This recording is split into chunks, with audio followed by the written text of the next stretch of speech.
Ma'am आपका बहुत बहुत स्वागत है। जी धन्यवाद। सबसे पहले तो मैं आपका धन्यवाद करना चाहती हूँ कि आपने मुझे ये मंच दिया जहाँ पे मैं होम्योपैथी के प्रति लोगों को जागरूक कर सकती हूँ। लोगों के मन में बहुत से डाउट्स है, कन्फ्यूजन है होम्योपैथी को लेके, तो मैं कोशिश करूँगी कि आपके सवालों का मैं अच्छे से जवाब दे सकूँ। ये मेरे लिए सम्मान की बात है। मैम, बस्तर में आप अपनी सेवाएं दे रहे हैं, तो आप कब से सेवाएं दे रहे हैं होम्योपैथी चिकित्सा को लेकर के, और थोड़ा सा अपने बारे में चाहूँगा आप दर्शकों को ज़रूर बताएं। जी, मैं 2011 से होम्योपैथी का प्रैक्टिस कर रही हूँ। पहले मैं श्रीहरिकोटा में थी, वहाँ पे मैं इसरो में एज अ मेडिकल ऑफिसर में थी, लेकिन अभी मैं होम्योपैथी का प्रैक्टिस कर रही हूँ जगदलपुर में। 5-6 साल हो गए यहाँ पे स्टार्ट करते हैं। जी जी मैम, होम्योपैथी की चिकित्सा को लेकर के आपके मन में कैसे जिज्ञासा हुई कि होम्योपैथी चिकित्सा पे आपको ट्रेंड होना है? जी, ये बहुत इंटरेस्टिंग स्टोरी है, क्योंकि मैं बचपन से होम्योपैथी मेडिसिन ही ले रही हूँ। एक बार मुझे बहुत सीवियर टॉन्सिलाइटिस इन्फेक्शन हो गया था बचपन में, तो बहुत मैंने एलोपैथिक ट्रीटमेंट लिया था, लेकिन मैं ठीक नहीं हो पाई थी। पर होम्योपैथी से ही मेरा टॉन्सिलाइटिस इन्फेक्शन ठीक हुआ था, और तब से फिर मैं बड़े होते तक होम्योपैथी ही लेती रही। और इसके बाद मुझे होम्योपैथी में इंटरेस्ट आया। जो होम्योपैथी डॉक्टर पास मैं जाती थी, उनसे मैं मिलती थी। डॉक्टर मूर्ति सर पुराने डॉक्टर थे यहाँ पे, नया पारा में बैठते थे, मैं उनके पास जाती थी, तो उन्होंने मेरा ट्रीटमेंट किया था। उससे ही मैं इम्प्रेस होकर मैं होम्योपैथी के लिए मेरा इंटरेस्ट आया, और फिर मैंने होम्योपैथी ज्वाइन किया। 12th के बाद मैं डायरेक्ट होम्योपैथी कॉलेज में चली गई। तो मैम, इससे पहले कि कुछ सवाल हैं हमारे पास, वो आपसे पूछूं। अभी होम्योपैथी चिकित्सा को लेकर के लोगों में कितनी जागरूकता बढ़ी है? आप तो 2011 से देख रही हैं ये माहौल, थोड़ा सा इस बारे में बताएं। होम्योपैथी को लेके जागरूकता तो शुरू से ही थी, लेकिन नॉर्थ इंडिया में ज़्यादा है, south as compare to south. पर अभी कोविड के बाद से लोगों को पता चला है कि इम्यूनिटी का क्या रोल है, और एलोपैथिक खासकर दवाइयाँ, जो एलोपैथिक दवाइयों के साइड इफ़ेक्ट्स हो रहे हैं, उसकी वजह से लोग परेशान होकर आजकल होम्योपैथी के प्रति काफ़ी रुझान बढ़ा है। जी। तो मैम, अब शुरू करते हैं, और सबसे पहला सवाल ये है कि होम्योपैथी की चिकित्सा किन किन बीमारियों में कारगर है और उसके अच्छे परिणाम हैं? देखिए, लिस्ट तो ऐसे बहुत लंबी है। एक्यूट एंड क्रॉनिक दोनों डिसीज़ेस के लिए होम्योपैथी बहुत ही कारगर है ना, और ये सुरक्षित है, प्राकृतिक है, संपूर्ण चिकित्सा प्रणाली है, जिसमें काफ़ी बीमारियों का इलाज संभव है। खासकर क्रॉनिक डिसीज़ेस का मैं नाम लूँगी तो स्किन डिसीज़ेस हैं, एलर्जी, अस्थमा, माइग्रेन है, रिमेटॉइड आर्थराइटिस है। काफ़ी चीज़ों में इसका अच्छा असर देखा गया है, और एक्यूट डिसीज़ेस में भी ये होम्योपैथी बहुत अच्छा असर करती है। लेकिन as a first mode of treatment अगर हम यूज़ करें तो बहुत ही जल्दी इसका असर देखा जा सकता है। तो मैम, अभी आपने जिन बीमारियों की चर्चा की, तो मुझे ऐसा लग रहा है कि ये वो बीमारियां हैं जिसका एलोपैथ में शायद परमानेंट इलाज नहीं है। जी। जैसे माइग्रेन हो गए और काफ़ी ऐसी बीमारियां हैं, तो हम ये मान के चले कि होम्योपैथी में उसका इलाज जी संभव है। इलाज संभव है। मैंने खुद देखा है रिजल्ट। सोरियासिस का, जैसे एलोपैथिक में कहा जाता है कि सोरियासिस का इलाज संभव नहीं है, इट इज़ नॉट क्योरेबल उनकी भाषा में, लेकिन होम्योपैथी में मैंने देखा है कि 20 साल पुराना सोरियासिस भी ठीक हुआ है, और पूरी तरह जड़ से ठीक हुआ। उसके बाद उन्हें कभी भी कोई स्किन प्रॉब्लम नहीं हुआ है। अच्छा मैम, होम्योपैथी चिकित्सा के बारे में जब भी हम किसी से चर्चा करते हैं तो वो इसलिए 2 कदम पीछे हट जाते हैं कि उसमें शायद प्याज खाना मना है, लहसुन खाना मना है, ऐसी कुछ चीज़ें हैं। तो इस मिथक को तो सबसे पहले आप तोड़िए, फिर आगे बढ़ते हैं। जी नहीं, ऐसा ज़रूरी नहीं है। कुछ मेडिसिन ऐसी होती है जिसमें जो ये सारी चीज़ें एंटीडोट का काम करती हैं, तो हम उसमें ये मना करते हैं, प्याज, कॉफ़ी या फिर कुछ और चीज़।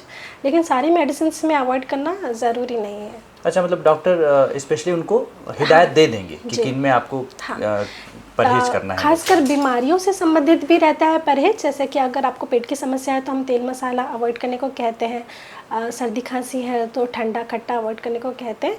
ज़रूर नहीं है कि हर बीमारी में या हर इलाज में प्याज या कॉफ़ी को अवॉइड करना ज़रूरी है। ये तो बहुत अच्छी जानकारी आपने दी, क्योंकि ऐसी जानकारियाँ हर जगह मिलती नहीं हैं, वो थोड़ा सा दूसरे ढंग से बताया जाता है, लेकिन आपने क्लियर कर दिया है। तो ये दर्शकों के लिए भी बहुत अच्छी बात है कि अब उन्हें डॉक्टर जब बताएंगे तभी उन्हें उस हिसाब से परहेज करना है। जी मैम, अगला मैं ये सवाल करना चाहता हूँ कि एक मिथक ये भी है कि होम्योपैथी दवाइयाँ देर से प्रभाव अपना दिखाती हैं। किन रोगों में देर से दिखाती हैं, किन में जल्द दिखाती हैं? थोड़ा इस कन्फ्यूज़न को आप दूर करें। ये तो मिथक ही है, ऐसा नहीं है कि होम्योपैथी का असर देर से होता है, बहुत जल्दी और इफ़ेक्टिवली होम्योपैथी दवा असर करती है। पर कुछ चीज़ें हैं, कुछ फैक्टर्स इन्वॉल्व हैं जिसकी वजह से ये डिले हो जाता है। जैसे कि क्रॉनिसिटी ऑफ डिसीज़ पे डिपेंड करता है कि डिसीज़ कितनी पुरानी है। अगर 4 साल 6 साल पुरानी बीमारी है तो हम सोचेंगे कि उसका 15 दिन में ही इलाज संभव हो, तो वो पॉसिबल नहीं है।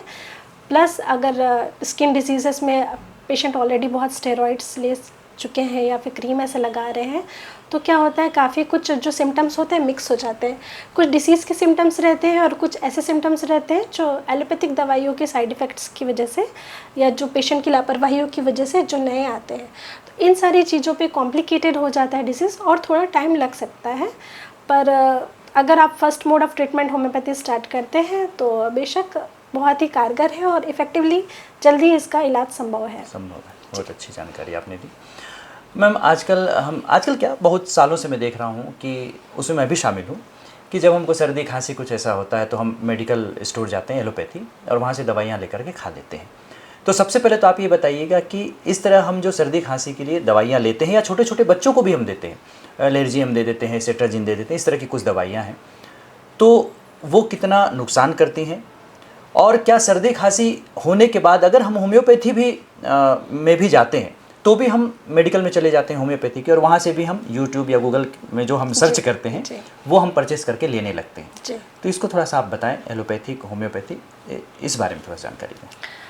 सर्दी खांसी और बुखार जो है ये लक्षण होते हैं जो हमारा शरीर बताता है कि हमको किसी तरह का इन्फेक्शन है।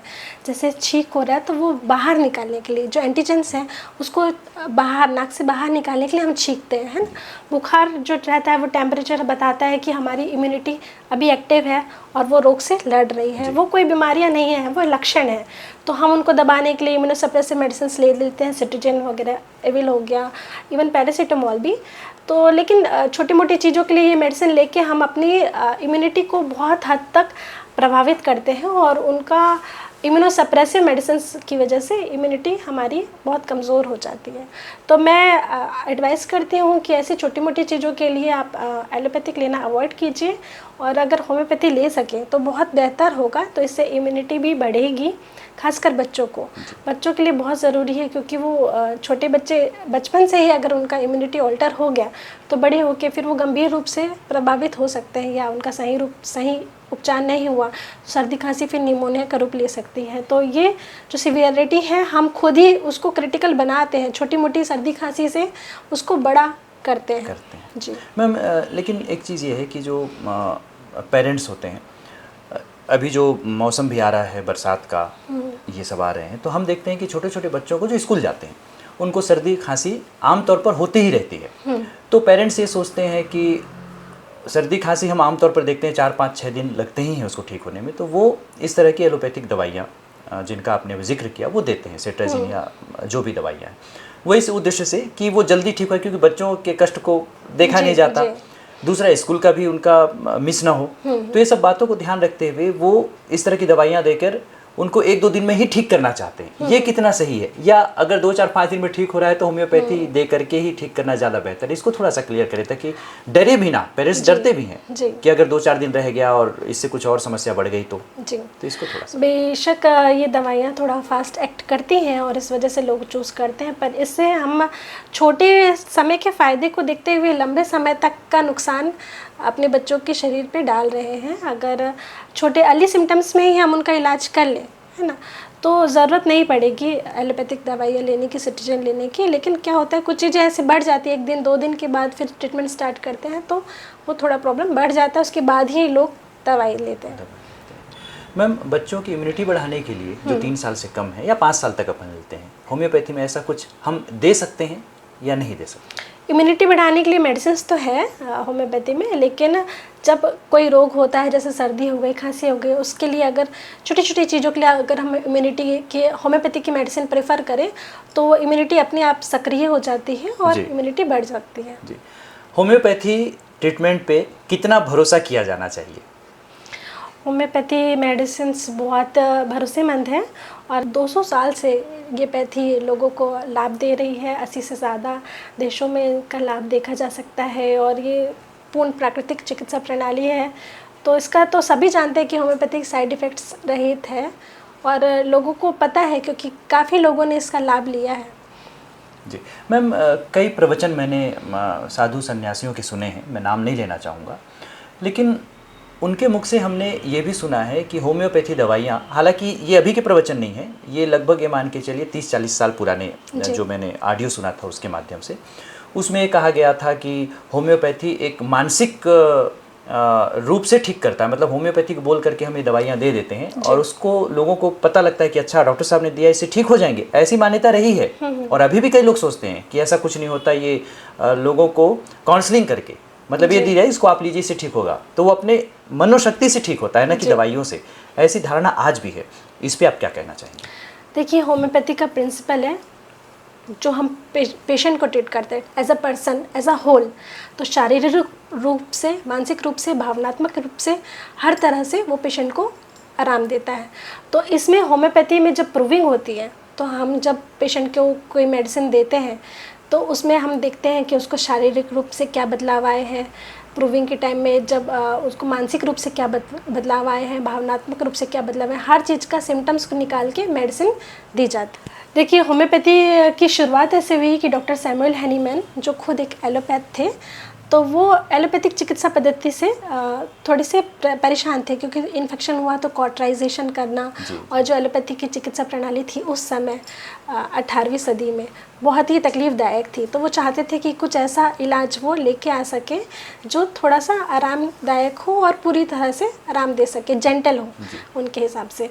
तो एक बार वो सिंकोना बार्क के ऊपर रिसर्च कर रहे थे, तो उन्होंने देखा कि वो ऐसे सिंकोना बार्क यानी कुनेन, ये एक पेड़ की छाल होती है सिंकोना, तो उसको जब वो उन्होंने लगातार मात्रा में लिया तो उन्होंने ये देखा कि वो मलेरिया जैसे सिम्टम्स क्रिएट कर रहा है, जैसे कि ठंड लग के बुखार आना, और जो मलेरिया में जो सिम्टम्स रहते हैं, है ना, तो उसको जब मलेरिया के पेशेंट को दिया उन्होंने, तो उन्होंने देखा कि मलेरिया वो पूरी तरह से ठीक हो गया। तो उन्होंने इसका एक लॉ निकाला है, सिमिलिया सिमिलिबस क्यूरेंटर, जैसे समान को समान रूप से उपचार। तो उसमें एक एक करके बहुत सी मेडिसिन्स का उन्होंने फिर प्रूविंग किया, उन्होंने हेल्दी ह्यूमन बींग्स के ऊपर प्रूविंग किया। तो उसमें शारीरिक रूप से, मानसिक रूप से और भावनात्मक रूप से जो बदलाव आए, उन्होंने उस चीज़ का रिकॉर्ड लिया। तो ये बहुत वास्ट स्टडी है और एक हेल्दी ह्यूमन बींग्स के ऊपर, इंसानों के ऊपर किया गया स्टडी है, और ये प्रूवन है, साइंटिफिकली प्रूवन है। तो ये जो लोग कहते हैं, हाँ, तो क्योंकि उनको होम्योपैथी के बारे में पूरी नॉलेज नहीं है, तो इसलिए वो कहते हैं। पर होम्योपैथी का एक अलग से बुक है, ऑर्गेनन ऑफ मेडिसिन, कभी आप उसको पढ़ेंगे तो आपको समझ में आएगा कि कितना वास्ट उसमें रिसर्च किया गया है। 4000 से भी ज़्यादा मेडिसिन की प्रूविंग की गई है, हेल्दी ह्यूमन बींग्स के ऊपर उनका असर देखा गया है। जी मैम, इसमें कोई दो मत नहीं है, क्योंकि मैंने खुद पर, अपने परिचितों पर और हमारे जितने फ्रेंड्स हैं उनमें कई बुरी स्थितियों में, उनकी स्थिति बहुत नाजुक स्थिति, उस दौरान भी मैंने होम्योपैथी का प्रयोग किया है और उसमें निश्चित रूप से आश्चर्यजनक फायदे आए हैं। इसमें कोई दो मत नहीं है। त्वचा रोगों में होम्योपैथी कितनी कारगर है और उसके लिए ये निर्णय लेना कितना सही है कि होम्योपैथी चिकित्सा करानी चाहिए किसी भी प्रकार के त्वचा रोग में? वो बहुत ही इफ़ेक्टिवली असर करता है, लेकिन जैसे कि मैंने आपको पहले कहा कि लोग पहले ही अपना केस थोड़ा सा बिगाड़ देते हैं। शुरू में ही स्टार्ट होते साथ वो क्रीम लगाना शुरू कर देते हैं, स्टेरॉइड्स है, टॉपिकल क्रीम्स हैं, तो वो नुकसान करता है और उस चीज़ को एडवर्स कर देता है। तो ऐसी चीज़ों पे ही थोड़ा सा समय लग सकता है। और स्किन डिजीज़ेस हैं, खासकर जैसे सोरियासिस हो गए, एक्जिमा हो गए, तो ये ऑटो इम्यून प्रॉब्लम है। तो ये एक सिर्फ स्किन का ही रोग नहीं है, ये एज अ पर्सन, पूरे पर्सन का है, क्योंकि इम्यूनिटी जो रहती है इसमें हाइपर एक्टिव होके अपने ही टिश्यू को डैमेज करने लगती है। ये कोई बैक्टीरिया वायरस का नहीं है। तो एज अ पर्सन पूरा होल ट्रीटमेंट करना पड़ता है, सिर्फ मेडिसिन लगाने से ट्रीटमेंट नहीं होता। तो होम्योपैथी में इसका असर मैंने देखा है। इवन मैंने आपको जैसे बताया, सोरियासिस के भी 20 साल पुराने सोरियासिस के केसेस को ठीक होते देखा है। विटिलिगो के पेशेंट्स को मैंने देखा आश्चर्यजनक रूप से, जो कि एलोपैथिक में संभव नहीं है। 15 दिन में ही पूरा दाग साफ होते हुए देखा है मैंने। बहुत अच्छा मैम, एक सवाल अचानक मेरे मन में आया है। वोमिटिंग का प्रॉब्लम खास तौर पर सफ़र के दौरान, जी, बच्चे से लेकर बुजुर्ग तक सब परेशान रहते हैं। होम्योपैथी में इसका क्या इलाज है?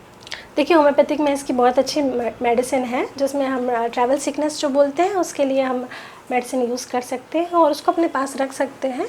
तो आप किसी भी डॉक्टर से बोल के आप मेडिसिन अपने पास रख सकते हैं, जब भी ट्रैवलिंग के लिए निकले तो उसको मेडिसिन आप यूज़ कर सकते हैं। अच्छा, मतलब जब सफ़र करना है उससे पहले डॉक्टर सफ़र करने से पहले हाँ, ट्रैवल सिकनेस के लिए इवन एग्जामिनेशन जो फंक होता है, जो एग्जामिनेशन से पहले लोगों को घबराहट होती है और लूज मोशंस होने लगते हैं किसी को, परफॉर्मेंस एंग्जाइटी होती है, ये सारी चीज़ों के लिए भी होम्योपैथी बहुत अच्छे रिजल्ट्स देती है। उसके लिए हम पहले से मेडिसिन ले सकते हैं। क्या बात है, तो बहुत अच्छी जानकारी आपके माध्यम से दर्शकों तक पहुंची, क्योंकि एक ऐसी समस्या है जिसका एलोपैथ में तो कोई इलाज नहीं है जी। और मैं समझता हूं कि शायद कुछ लोग हैं जो योग प्राणायाम मेडिटेशन ये सब करते हैं, अगर उनके साथ मानसिक ये जो समस्याएं हैं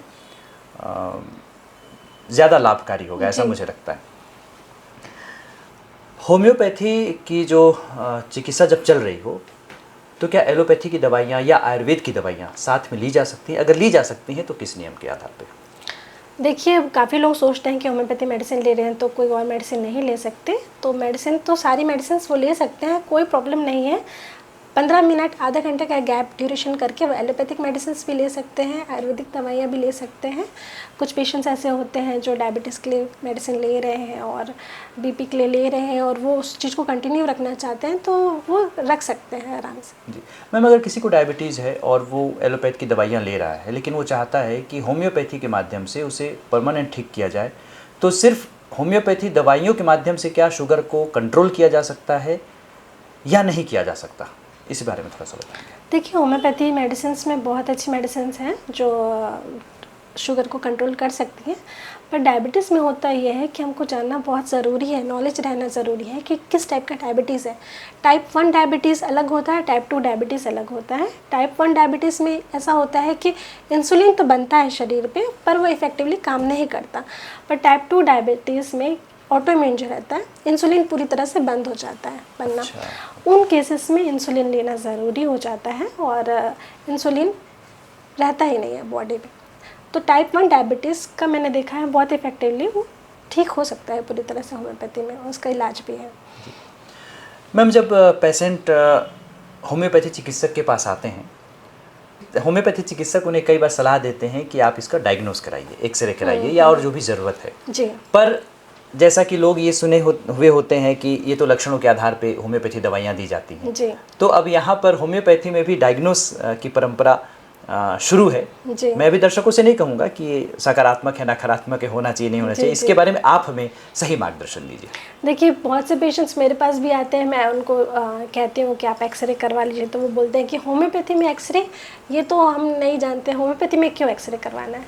पर जैसे जैसे टेक्नोलॉजी एडवांस हो रही है तो हम उस चीज़ों का यूज़ करके डायग्नोसिस को बेटर बना सकते हैं और डायग्नोसिस तो सभी तरह के चिकित्सा पद्धति में बहुत ज़रूरी है। सिर्फ अंदाज से दवाई देना मुझे लगता है ये सही नहीं है। अगर डायग्नोसिस हो जाता है, ब्लड टेस्ट हो जाता है, अगर खून की कमी है तो अगर हम देख लेंगे कि कितना % हीमोग्लोबिन है तो इलाज होगा तो हमको समझ में भी आएगा कि वो इम्प्रूव हो रहा है या नहीं हो रहा है, खुद तो मरीज को भी दिखेगा वो। तो मैं कोशिश करती हूँ कि आप एक बार टेस्ट करवा लीजिए, रिपोर्ट में देख लेते हैं, फिर आपको 15 दिन के बाद हम उस चीज़ को देख भी सकेंगे कि उनको फ़ायदा हो रहा है कि नहीं।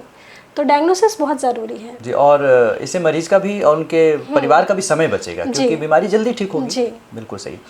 मैम, मानसून का समय आ गया है जी। और हल्की हल्की बारिश अब तेज रूप भी लेगी और इससे बच्चों पर भी, खासतौर पर शिशु जो हैं 3, 4, 5 साल तक के बच्चे, इनके स्वास्थ्य पे भी निश्चित रूप से प्रभाव पड़ेगा। सर्दी खांसी जो आगे चल करके निमोनिया हो जाता है, इससे बचने के लिए क्या करें? होम्योपैथी की क्या क्या बेनिफिट्स होम्योपैथी से ले सकते हैं? देखिए कोई भी सीजनल जो प्रॉब्लम्स रहती हैं और एपिडेमिक जो प्रॉब्लम्स रहती हैं उसके लिए होम्योपैथी में प्रिवेंटिव मेडिसिन लिया जा सकता है। तो अगर ऐसा लग रहा है कि बारिश है और उसमें भीग रहे हैं, आगे चल के बीमार होने का है लक्षण है, तो फिर पहले से ही दवा ली जा सकती है और बच्चों को भी दिया जा सकता है जिससे उनकी इम्यूनिटी बढ़े और वो बारिश में भीगने के बाद में भी बीमार ना पड़े। मैम, जैसे अगर मान लीजिए किसी व्यक्ति को साइनस है, मेडिकल में अगर जाएंगे तो विभिन्न कंपनियों के साइनस के लिए मिक्स दवाइयाँ आती हैं, वो बॉटल हम खरीद के ले आते हैं, उसे साइनस क्योर करने के लिए लेने लगते हैं जी। तो वो लेना और डॉक्टर के पास जा करके उस समस्या को बता करके उनसे दवाई लेना, क्योंकि वो तो तैयार कर दिए हैं साइनस का, और जब डॉक्टर जब लिखेंगे तो वो भी देंगे, तो क्यों ना मेडिकल से खरीदा जाए जाकर साइनस, अपना फीस बचाने के लिए डॉक्टर से क्यों मिले? देखिए क्या होता है, होम्योपैथी बहुत वास्ट, जैसे मैंने बोला कि बहुत साइंटिफिक स्टडी इस पे रहता है, तो सिर्फ ऐसे सिम्टोमेटिक ट्रीटमेंट किया जाता है। तो सिर्फ साइनोसाइटिस है उसके लिए एक मेडिसिन नहीं है, उसके लिए कई मेडिसिन हैं। तो कौन सी मेडिसिन किस मेडिसिन पेशेंट के लिए सही रहेगी, सूटेबल रहेगी, उसमें कितना डोज दिया जाना चाहिए, ये एक क्वालिफाइड डॉक्टर ही बता सकता है, ना कि सेल्फ मेडिकेशन करके करेंगे। तो फिर वो क्या होगा, आगे चल के फिर प्रॉब्लम्स ठीक नहीं होगी, बढ़ जाएगी, और उसके लिए होम्योपैथी को दोष देना सही नहीं। तो दर्शकों, आज हमने होम्योपैथी चिकित्सा के बारे में, उसके मिथक के बारे में काफ़ी कुछ बातें की हैं, और ये कार्यक्रम अब हम ख़त्म करने वाले हैं, पर फिर भी हम डॉक्टर मैम से ये जानना चाहेंगे कि वो आपसे, आप दर्शकों से कुछ कहना चाहें तो हम उनका स्वागत करते हैं। मैम, दर्शकों से आप कुछ कहना चाहेंगी? जी, मैं ये कहना चाहती हूँ कि देखिए, होम्योपैथी या कोई भी पैथी अपने संपूर्ण चिकित्सा प्रणाली, कोई भी पैथी नहीं, हर चिकित्सा पद्धति में कुछ लाभ है, कुछ हानि है ना। तो हमको ध्यान रखना चाहिए कि कब हमको एलोपैथिक डॉक्टर के पास जाना है, जैसे कि क्रिटिकल केसेस हैं, सर्जिकल केसेस हैं, एक्सीडेंटल केसेस हैं, तो ऐसे में हमको रिस्क नहीं लेना चाहिए। हमको उस टाइम में मॉडर्न मेडिसिन की तरफ जाना चाहिए, क्योंकि वहाँ पे एडवांस टेक्नोलॉजीज़ हैं और वहाँ पे बेटर मैनेजमेंट है। और होम्योपैथी में जो मेडिसिन का इलाज संभव है, उसके लिए हमको होम्योपैथी में जाना चाहिए। और आयुर्वेदिक में जो है वो, तो आप पेशेंट्स को ये अवेयरनेस होनी चाहिए कि किस प्रॉब्लम के लिए किस डॉक्टर के पास जाएं। तो साथियों, अभी आपने डॉक्टर दीक्षा मैम से होम्योपैथी के बारे में इतनी सारी जानकारियाँ ली हैं, तो हमारी ओर से तो मैम को हम बहुत बहुत शुक्रिया अदा करना चाहेंगे कि इतनी अच्छी जानकारी इतने अच्छे ढंग से दी। यदि आप भी मैम से कुछ कहना चाहें तो कमेंट में आप ज़रूर लिखें, और यदि आपके कुछ सवाल हैं तो आप वो भी लिखें, ताकि हम अगली बार जब मैम से मिलें तो होम्योपैथी से जुड़े उन सवालों को हम मैम से कर सकें। तो आपने हमें सुना, इस कार्यक्रम को देखा, इसके लिए आपका बहुत बहुत शुक्रिया, और यूँ ही बने रहें। आपके बीच हम फिर आएंगे और अन्य रोगों पर चर्चा करने के लिए, उसके समाधान के साथ। तब तक के लिए दीक्षा मैम को और आशुतोष प्रसाद को दीजिए इजाज़त। बहुत बहुत नमस्कार।